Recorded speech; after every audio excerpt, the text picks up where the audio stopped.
Baka nagtataka kayo na merong kaming extra.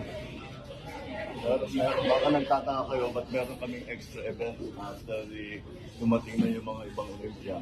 Ay dahil nung nagpa-reception kami dito, wala sila nagkabiyahe. At nagka-mix up, huli na yung pagkasabi sa kanila, hindi na sila nakauwi. Kaya sabi namin, pareho naman yung kanilang pinaghirapan. So dapat ano din natin, isama rin natin dun sa lahat ng mga pagtanggap sa ating mga Olympia na ating ginawa. Sayang lang, hindi din nakabutan yung parada.